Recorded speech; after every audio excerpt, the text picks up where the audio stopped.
मंत्री चंद्रशेखर बावनकुळे यांची शेतकऱ्यांना नवीन वर्षाची भेट मिळालेली आहे। शेती आणि पीक कर्जाशी संबंधित व्यवहारांमधील मुद्रांक शुल्क माफ करण्यात आलंय। 2 लाख रुपयांपर्यंतच्या सर्व व्यवहारांवरील मुद्रांक शुल्क माफ असेल। 1 जानेवारी 2026 पासून पूर्णतः मुद्रांक शुल्क माफीचा निर्णय घेतला गेलाय। जिल्हा परिषद निवडणुकांअगोदर सरकारचा मास्टर स्ट्रोक पाहायला मिळतोय।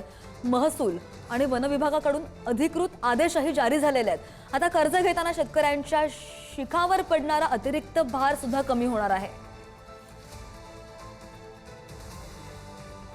महत्त्वाची आणि मोठी बातमी म्हणावी लागेल। मंत्री चंद्रशेखर बावनकुळेंनी शेतकऱ्यांना नवीन वर्षाची भेट दिलेली आहे। शेती आणि पीक कर्जाशी संबंधित व्यवहारांवरील मुद्रांक शुल्क आता माफ होणार आहे। 2 लाख रुपयांपर्यंतच्या सर्व व्यवहारांवरील मुद्रांक शुल्क माफ केलं जाणार आहे। 1 जानेवारी 2026 पासून पूर्णतः मुद्रांक शुल्क माफीचा निर्णय घेतला गेलाय।